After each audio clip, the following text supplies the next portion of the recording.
Fosa clandestina.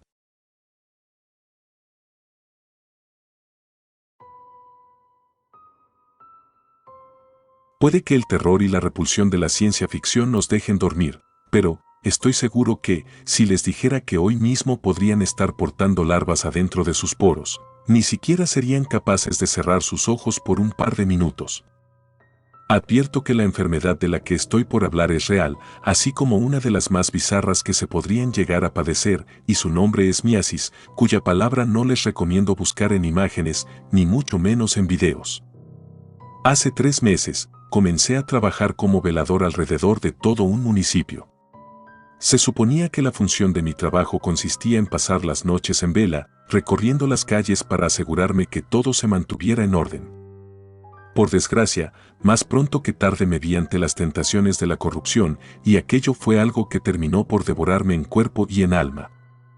Una madrugada, mientras hacía mi recorrido en bicicleta y sonaba el silbato cerca de la 1, vi a la distancia a 2 hombres que sospechosamente cargaban una bolsa negra y de tamaño considerable. La primera cosa que imaginé era que aquello que llevaban entre manos era un cadáver. Sin embargo, me rehusé a inclinarme por la peor de mis sospechas, ya que nunca estuve en una situación parecida, y me aterraba que ese escenario pudiese ser real. A pesar del temor que crecía conforme más me acercaba a esos hombres, quise actuar como si contara con el valor necesario, y una vez que los tuve de frente, les pedí que colocaran aquella bolsa en el piso, para poderla examinar. Mientras llevaban a cabo lo que les pedí, ninguno de los dos actuó con resistencia o cierta agresividad. Debido a lo mucho que estaban cooperando, incluso reconsideré si era necesario abrir la bolsa para conocer cuál era su contenido. Pues, a la par en que me dedicaba a desatarle el nudo, me pregunté a mí mismo, si estuviesen cargando con algo indebido, ¿por qué obedecerían con tanta confianza? En el segundo en que abrí aquella bolsa, los dos se me acercaron de más y sin siquiera esperarlo, me amenazaron en voz baja. Uno de ellos dijo que, si no los ayudaba a pasar desapercibidos y encontrar un lugar en cual ocultar la aberración que allí guardaban, entonces yo iba a ser el siguiente en estar allí dentro. Recuerdo que lo primero que sentí fue un pavor incontrolable, de pensar que mi vida se podía acabar allí mismo, tan solo porque mi camino coincidió con el de aquel par de maníacos. Por algunos segundos, me arrepentí de haberme aferrado a tomar el trabajo de velador. Después, como si algo en mi forma de actuar se hubiese dejado llevar por las peores ideas que llegaban a mi mente, mi temor desapareció de un instante a otro, y sentí que debía demostrarles a esos asesinos que me encontraba al mismo nivel de sus intenciones, o tal vez hasta un poco más arriba. En vez de actuar desde el miedo y mostrarme intimidado, les dije que yo conocía el lugar perfecto en donde se podían deshacer del contenido de la bolsa, pero no los llevaría hasta allá, al menos de que se abrieran a hacer un trato conmigo, o de lo contrario, sonaría el silbato a tal forma en que llamara de más la atención. Los 2 hombres, quienes ni siquiera parecían estar dentro de sus 5 sentidos, me dijeron que me darían una tercera parte de lo que consiguieron esa noche. Dicho esto, los conduje hasta un terreno en condiciones un tanto olvidadas. Poco después, sin esperar que hiciera más, me dieron más de 2,000 pesos y me pidieron que me retirara, añadiendo que, de ahora en adelante, si seguía callando para estar de su lado, cada fin de semana me dejarían una recompensa enterrada justo en la zona a la que los llevé. En mis primeros días de trabajo fui de todo, menos un protector de los alrededores. Nunca me creí capaz de hacer una fosa clandestina, mas ahora se trataba de una realidad. Cualquier persona cercana a mí me habría visto como un verdadero monstruo. Siempre que visitaba la casa de mi madre, ella se expresaba orgullosa, diciéndole a sus amigos que gracias a mí sentía que podía volver a dormir con tranquilidad. En cuanto a la forma en que me sentía conmigo mismo, no hubo día ni hora en la que me cuestionara por lo que estábamos haciendo. Mi interés por el dinero fácil era mayor al respeto que le tenía a los muertos. Las primeras 2 semanas en las que fui cómplice, yo mismo me quise esforzar por sentir algo de culpa, pero, por cada 1,000 pesos que sacaba de entre la tierra, más se iba perdiendo lo poco que me quedaba de humanidad. No me llegaba a sentir tan culpable, puesto que no era yo quien cometía el mayor de los delitos, únicamente me encargaba de encubrirlo. No sabía de forma exacta a qué se dedicaban esos hombres que compraban mi silencio, pero no era algo que en realidad quisiera conocer. Lo único que sabía era que cada fin de semana hacían más grande aquella fosa secreta.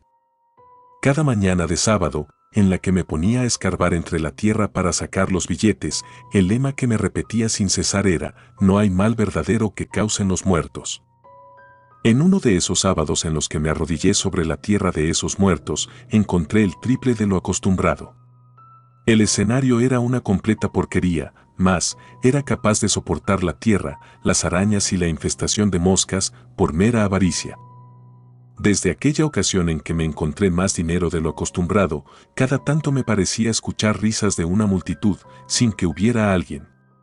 A diferencia de cómo le sucede a la gente con algún trastorno mental, no las escuchaba en mi mente, las oía por las calles, mientras me encontraba en mi turno de vigilar. En otras ocasiones, estaba seguro de ver a algunas personas caminando solas por los caminos que debía vigilar. Sin embargo, en cuanto me les acercaba, éstas desaparecían. Hasta cierto punto, trataba de encontrarles una explicación en base a los muertos que se encontraban ocultos. Lo que no sabía era que, tanto las risas como las siluetas eran el anuncio del castigo que estaba por azotarme. Recuerdo bien cómo todo comenzó con una comezón insoportable en mis brazos y cabeza. El problema no lo atendí hasta que una gran parte de mis poros se enrojecieron y abrieron, causándome no solo una hinchazón insoportable, sino también un dolor que provenía del interior. Al ver que el problema no se detenía con ningún remedio, acudí al médico más temprano. En cuanto éste me recibió, me dijo que aquellas protuberancias no eran obra de picaduras ni mucho menos de una reacción alérgica, se trataba de uno de los casos de miasis más serios entre los registros. Sin saberlo, estaba sufriendo una enfermedad infernal con todo el sentido de la palabra. La miasis cutánea era el resultado a que los huevecillos de las moscas fueran insertados en lo más profundo de nuestros poros. En un sentido literal, mi cuerpo se convirtió en asilo de huevecillos, de los cuales próximamente brotarían larvas. Pareciera difícil de imaginar que algo así pudiese ocurrir, pero me temo que es tan real, doloroso y repulsivo como se escucha. El médico dijo que, en los casos en donde solo emergía una larva, los pacientes lo podían superar con tratamiento y compresas tibias. No obstante, quienes quedaban plagados debían acercarse al hospital para que los gusanos fueran extirpados con pinzas y material profesional. En mi caso, la infestación ya estaba avanzada para el momento en el cual me acerqué. Las larvas ya las tenía retorciéndose hasta en mi cuero cabelludo y el mal se continuaba recorriendo. En cuanto fui internado, supe que el mal que ahora me aquejaba lo obtuve por estar en contacto con las moscas que se agrupaban sobre la fosa. Por más que mi caso fue tomado como emergencia, ni entre todos los doctores podían detenerlo. Como si fuese un castigo proveniente del infierno, en cada rincón de mi cuerpo continuaba creciendo la plaga de larvas. Aquello era lo que me había ganado por crear un territorio de muertos. Las semanas continuaban avanzando y no me podían dar de alta. Sabía que ya contaba con más dinero bajo tierra, pero, ahora, ni con todo el dinero acumulado podía llegar a una cura, pues, para mí simplemente no existía. Adentro del hospital, las risas de los muertos se seguían escuchando a mi alrededor. Sabía que se estaban burlando de mi situación. Me estaba pudriendo en vida, muriendo con cada hora que pasaba. Los médicos seguían de pequeña operación tras pequeña operación y no obteníamos ni la mínima mejoría. A casi un mes de que inició la infestación a mi cuerpo, me encontraba débil, con infecciones de estómago y enfrentando fiebres imposibles de controlar. El día de ayer nos dejaron sin esperanzas a mi familia y a mí. Mi caso ha llegado a un límite en el que lo único que me queda a mí es resignarme a que me falta poco para morir. La única cosa que me diferencia de los muertos es que estos no están conscientes en el momento en que las larvas se retuercen entre su piel y yo sí lo estoy. Sabiendo que no me queda mucho tiempo de aquí a que las larvas me terminen de consumir, decidí confesar mi más grande secreto para que al menos mi última disculpa con aquellos muertos sea el que puedan ser entregados a sus familiares que probablemente ya llevan tiempo buscándolos. Si en pocos días llega mi hora oficial de fallecer, entraré al ataúd ya plagado de inmundicia, y solo me queda pensar que, de haber hecho lo correcto desde un inicio, Sin tener un interés enfermo por el dinero y mostrarme más cruel que aquel par de asesinos, en este momento no estaría enfrentando este caso tan grave de miasis. Si alguien se cree lo suficientemente fuerte del estómago, lo invito a que busque imágenes de mi enfermedad, para que por lo menos se haga una idea del enorme castigo que he tenido que enfrentar en vida. Si alguna vez piensas en cubrir una fosa clandestina, quizás seas el siguiente en ser portador de larvas y contar su historia desde una camilla en emergencias.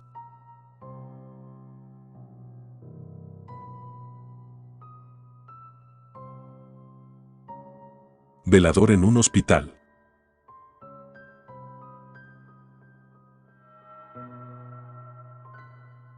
Mi nombre es Andrés, y la historia que voy a contarles es una que jamás pensé vivir en carne propia. Todo comenzó cuando acepté un trabajo como velador en un antiguo hospital abandonado. La paga era buena y el trabajo parecía sencillo, solo tenía que patrullar los pasillos y asegurarme de que nadie entrara en el edificio durante la noche. No esperaba que la verdadera amenaza no vendría de intrusos vivos, sino de aquellos que ya habían cruzado al otro lado. El hospital había estado en funcionamiento durante décadas antes de ser cerrado repentinamente. Las historias que circulaban sobre el lugar eran numerosas, desde pacientes que habían desaparecido misteriosamente hasta médicos que realizaban experimentos inhumanos. Pero, como siempre, tomé estos rumores con escepticismo. Para mí, el trabajo era solo una forma de ganar dinero extra mientras estudiaba en la universidad. Mi primera noche comenzó tranquila. Llegué al hospital alrededor de las 10 de la noche, cuando el sol ya se había puesto y una densa niebla comenzaba a cubrir el edificio. Mi supervisor, un hombre mayor llamado Manuel, me dio un recorrido rápido y me explicó mis deberes. Me entregó una linterna y un walkie-talkie, y luego se marchó, dejándome solo en el vasto y oscuro edificio. El hospital era un lugar desolado. Los pasillos estaban llenos de escombros y grafitis, y las ventanas estaban rotas, dejando entrar el viento que aullaba a través de los corredores. La linterna que me había dado Manuel apenas iluminaba unos pocos metros frente a mí, y los ruidos del edificio eran amplificados por el eco. Las primeras horas pasaron sin incidentes. Caminé por los pasillos, revisé las puertas y ventanas, y tomé nota de cualquier cosa fuera de lo común. Pero alrededor de la medianoche, las cosas comenzaron a cambiar. Empecé a sentir una extraña sensación, como si alguien me estuviera observando. Giraba rápidamente con la linterna, pero no veía a nadie. Me convencí a mí mismo de que solo eran los nervios, que estaba dejando que las historias sobre el lugar me afectaran. Sin embargo, a medida que la noche avanzaba, la sensación de ser observado se intensificó. Cada vez que giraba una esquina, sentía que alguien estaba allí, justo fuera de mi campo de visión. Empecé a escuchar susurros, apenas audibles, que parecían venir de todas direcciones. Intenté comunicarme con Manuel a través del walkie-talkie, pero solo recibía estática. Alrededor de las 2 de la madrugada, decidí tomar un descanso en la sala de seguridad. Me senté en una vieja silla y traté de calmarme. Pero apenas había cerrado los ojos cuando escuché un ruido fuerte, como si algo se hubiera caído en el piso superior. Tomé mi linterna y me dirigí hacia las escaleras. Mientras subía, el aire se volvía más frío y la sensación de ser observado se intensificaba. Llegué al segundo piso y comencé a caminar por el pasillo, siguiendo el sonido. Las habitaciones a ambos lados estaban vacías, pero sentía una presencia innegable. Finalmente, llegué a una puerta al final del corredor. El sonido provenía del interior. Abrí la puerta con cautela y entré en la habitación. Era una antigua sala de operaciones, con las luces colgando del techo y las mesas cubiertas de polvo. En el centro de la sala, vi una figura oscura de pie, dándome la espalda. Mi corazón latía con fuerza mientras apuntaba la linterna hacia la figura. ¿Quién está ahí?, pregunté, mi voz temblando. La figura no respondió ni se movió. Avancé lentamente, y cuando estuve a unos pocos metros, la figura se giró. Era un hombre, pero su rostro estaba pálido y sus ojos vacíos. Me miró fijamente, y en ese momento, supe que no estaba vivo. Grité y salí corriendo de la sala, bajando las escaleras a toda velocidad. Llegué a la sala de seguridad, cerré la puerta y traté de recuperar el aliento.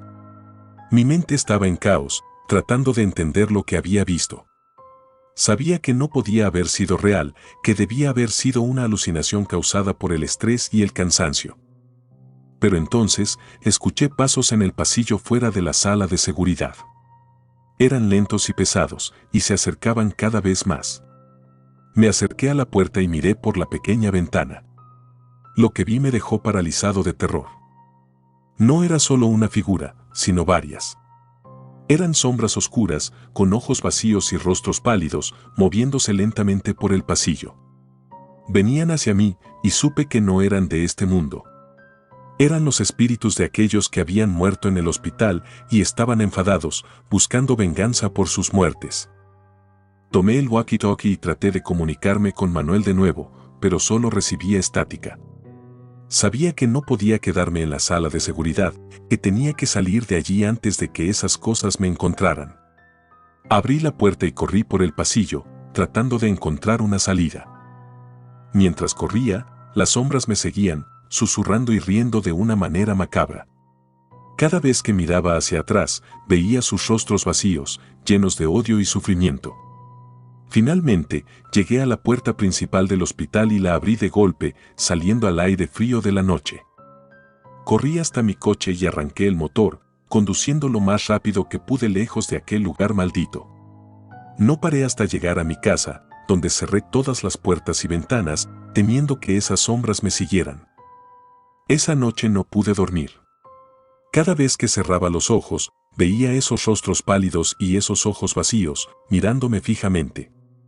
Sabía que no podría volver a trabajar en el hospital, que no podría enfrentarme a esos espíritus de nuevo. Al día siguiente, llamé a Manuel y le conté lo que había sucedido. Esperaba que me tomara por loco, pero su respuesta me sorprendió. Me dijo que no era el primero en experimentar algo así, que otros veladores habían renunciado después de ver cosas similares. Me recomendó que no volviera al hospital, que olvidara todo lo que había visto. Tomé su consejo y dejé el trabajo. Pero las cosas no mejoraron. Las sombras seguían visitándome en mis sueños, y la sensación de ser observado no desapareció.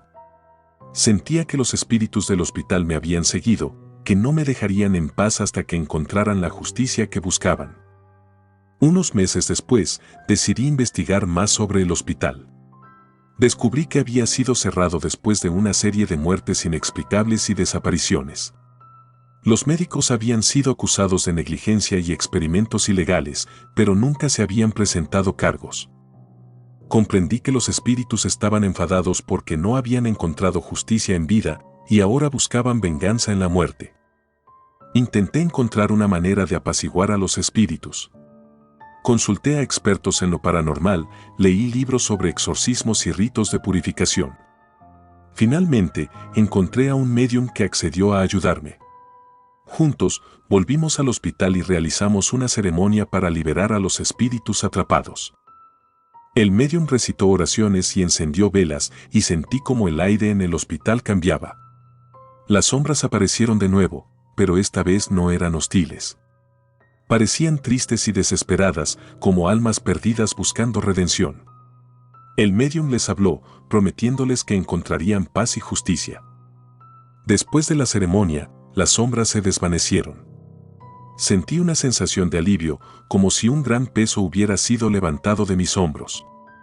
Sabía que los espíritus habían encontrado la paz que buscaban y que finalmente podría dejar atrás esa experiencia. Desde entonces, no he vuelto a ver las sombras ni a sentir su presencia. Pero la experiencia me ha cambiado para siempre. Sé que hay cosas en este mundo que no podemos explicar, fuerzas que escapan a nuestra comprensión. Y aunque intento llevar una vida normal, siempre llevo conmigo el recuerdo de esas noches en el hospital y la certeza de que hay mucho más allá de lo que podemos ver. Escribo esto como una advertencia y una confesión. Hay lugares en este mundo que están marcados por el sufrimiento y la muerte, y aquellos que se atreven a enfrentarse a ellos deben estar preparados para lo peor. Si alguna vez se encuentran en un lugar así, recuerden mi historia y tomen precauciones. No todos los espíritus encuentran paz fácilmente y algunos buscarán venganza hasta el final de los tiempos.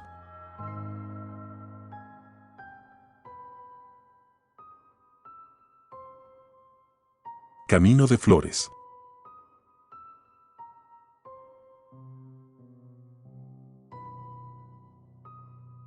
Corría el incierto y tormentoso año 2020. Los minutos parecían horas y las semanas meses. Por desgracia, el ser humano no solo enfermó de un virus, también enfermó de pánico, ira y locura. En 2020, trabajaba noches y madrugadas vigilando un deportivo y sus alrededores, llenos de departamentos y pequeños negocios. Aunque por fuera el lugar en el que trabajaba parecía ser pacífico, lo que se ocultaba al interior de los departamentos era algo que al menos yo ignoraba. Sin siquiera sospecharlo, muy cerca de donde vigilaba, vivía un hombre con una percepción de la realidad trastornada. Un par de veces escuché a los vecinos decir que el viejo del tercer piso del edificio 6 era un exmilitar de 65 años y su nombre era Elmer. Nunca lo conocí de frente ni de manera formal, sin embargo, quienes vivían cerca de él me advirtieron que éste tenía armas peligrosas bajo su poder. Por esta razón, me desaconsejaron que pasara cerca de su casa, pues estaban seguros de que su respuesta ante la presencia de un nuevo velador iba a ser agresiva. Al principio creí que tantas advertencias eran un tanto exageradas. Lamentablemente, a 3 semanas de haber tomado el trabajo, comprobé que el terror que la gente sentía por el señor Elmer estaba más que justificado. El viejo Elmer lidiaba a diario con un pensamiento obsesivo y no fue capaz de pelear contra su propia paranoia. Desde que inició la pandemia, el señor tomó una postura gobernada por el pánico a enfermarse y fallecer dentro de los pasillos de cualquier hospital. Su angustia con respecto al tema fue tan lejos que, en un punto del encierro, ni siquiera permitió que su única hija se acercara a la casa para visitarlo. Cuando los vecinos más cercanos querían un desahogo a tanta preocupación, acostumbraban salir al parque para tomar el sol, jugar con una pelota y también para pasear a sus mascotas. El estrés era tan abrumador, que ellos decían que, de vez en cuando, no estaba tan mal salir a tomar un respiro y reconectar con la naturaleza. Para mala suerte de ellos, Elmer no compartía el mismo punto de vista. Una tarde de lunes, tras la noticia de que los casos habían disminuido, los vecinos decidieron dejar que sus niños volvieran a convivir entre sí, aunque fuera un poco. Lo que ellos no sabían era que Elmer los miraba con odio desde su ventana. En lugar de verlo como un desahogo por parte de quienes lo rodeaban, Elmer interpretó aquella reunión como una amenaza directa hacia su estado de salud. Sus pensamientos se encontraban tan enfermos que, en vez de tomar dicha reunión como algo apartado de este mismo, creyó que las personas se estaban reuniendo para hacerle un daño a propósito. Finalmente, en el instante en que ya no soportó el ver más a sus vecinos pasar por un rato de alivio, su ira creció tanto que, en lugar de apartarse de la ventana, decidió ir por su ametralladora y comenzar a disparar a cualquier parte a la que apuntara su vista. El tiroteo tuvo lugar en la tarde, 5 horas antes de que empezara mi turno. Siempre que recuerdo esto, pienso que, si yo hubiese estado allí, habría dado mi propia vida por la de todos esos niños. En esa misma tarde se tuvieron registro de 8 fallecimientos. Aquel ex soldado que alguna vez peleó por defender a su nación, atentó en contra de ella. En cuanto supe de este caso, pensé, ¿de qué sirvió que los defendiera en la guerra, si en tiempos de incertidumbre se iba a encargar de terminar con ellos? Tras la inhumana escena del ser humano siendo su propio depredador, tanto el parque como los juegos de este quedaron manchados por la muerte. En cuanto las autoridades llegaron, comenzaron a buscar a Elmer por cada rincón del vecindario, sin conseguir nada. El asesino más peligroso ahora se hallaba libre, cosa que me llenaba de coraje. Tan pronto como me presenté en mi horario de vigilancia, la policía me pidió que me mantuviera más alerta y al pendiente que de costumbre, y en caso de notar un mínimo movimiento extraño, no dudara en comunicárselos. Recuerdo esa noche como la más trágica que he tenido que presenciar.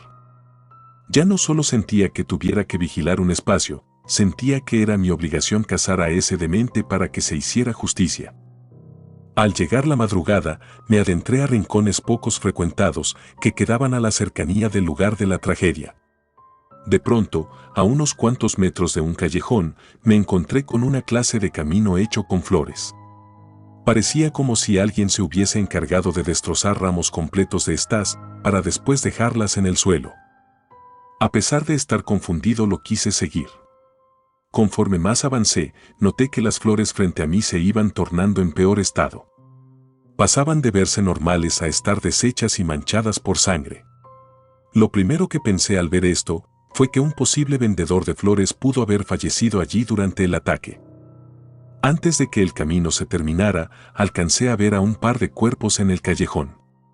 Mientras corría hacia estos, rogaba al cielo que se encontraran con vida aquellas personas. Una vez que estuve adentro del callejón, supe que el camino de las flores se terminaba justo en donde estaban ambos cuerpos. Al dirigir la luz hacia ese lugar, descubrí que se trataba de una mujer y una niña, probablemente madre e hija. Luego de acercarme lo suficiente, me vi ante el desgarrador hecho de que ya no se encontraban con vida.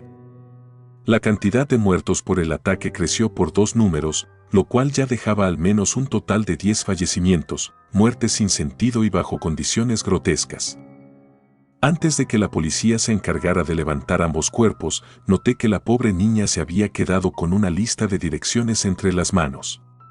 No sé por qué motivo, pero, aprovechando que nadie me veía, tuve el arrebato de tomar la hoja para conservarla. Ellas solo estaban haciendo su trabajo. Repartían flores en el momento de los ataques y, por desgracia, nadie las escuchó en el momento en que pidieron ayuda desde el callejón. En días posteriores, los esfuerzos por dar con el paradero de Elmer no sirvieron de nada, pues, el desgraciado supo bien en qué forma esconderse. El culpable continuaba libre, mas, aquello que se quedó aprisionado fueron los gritos de dolor que dieron madre e hija. Cada noche, cuando pasaba cerca de aquel callejón, podía escuchar sus gritos suplicando por ayuda. En cuanto me daba la vuelta para retirarme, se oían con mayor fuerza e insistencia. Lejos de imaginar que se pudiera tratar de sus almas en pena, creía que el ruido de sus lamentos se seguía escuchando como una muestra del dolor que en ese rincón se quedó guardado. En conjunto con los lamentos del callejón, en menos de un mes desde la tragedia, se nos informó de 2 fallecimientos en circunstancias sospechosas. En las familias de ambos muertos, coincidía el hecho de que estos habían recibido un ramo de flores marchitas hasta la puerta de sus casas. Se nos comentó que, en cuanto las recogieron, comenzaron a experimentar crisis de pánico. Ambos destinatarios a aquellas flores marchitas fallecieron por paros cardíacos, provocados por la taquicardia y el pánico irracional que experimentaron luego de recoger los ramos. Ayudando a investigar el porqué de ambas muertes, noté que las direcciones de esos fallecidos coincidían con las que se hallaban dentro de la lista de flores a entregar. Por increíble que resultaba de asimilar, parecía que nos encontrábamos ante una clase de maldición. Los ramos de la lista continuaban siendo entregados, pero aquel que las recibía quedaba condenado a sentir en carne propia el terror que sufrieron madre e hija antes de morir. Gracias a que aún conservaba la lista de las direcciones que quedaron pendientes de entregar, pudimos advertir a las demás personas del peligro que podían estar corriendo.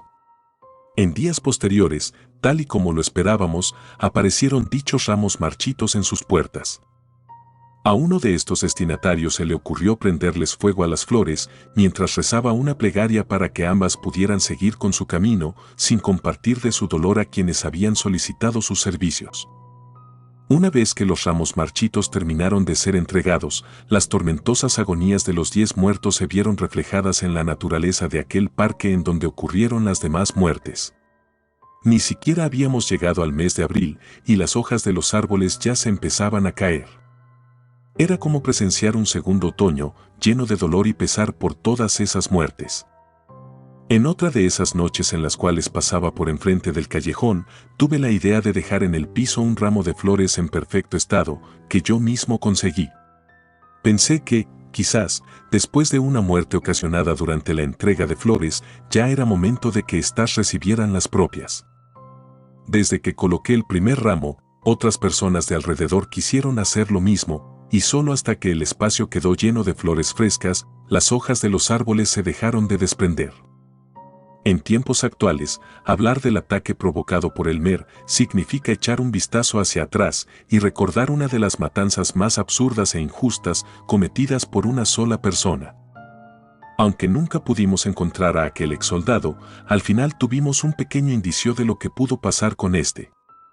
Su hija nos comentó que tenía un búnker oculto, pero nunca le habló de su ubicación. A día de hoy, la gente continúa llevando ramos frescos al Callejón de las Flores, ya no solo en memoria de los 2 fallecimientos que ocurrieron allí, sino de todos los que se vieron afectados por la paranoia de un solo hombre. Puede que esta vivencia que les vengo a contar no cuente con una gran cantidad de terror sobrenatural.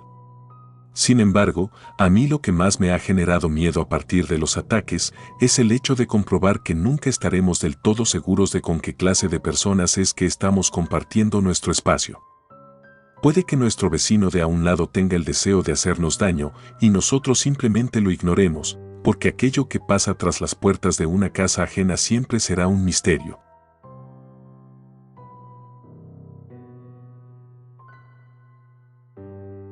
Gracias por tomarse el tiempo de escuchar nuestros relatos de terror, espero y haya sido de su agrado. Si te gustan los relatos de terror, apóyanos a darle like y compartiendo, o haciendo un comentario, ya que eso nos ayudaría a la mejora continua.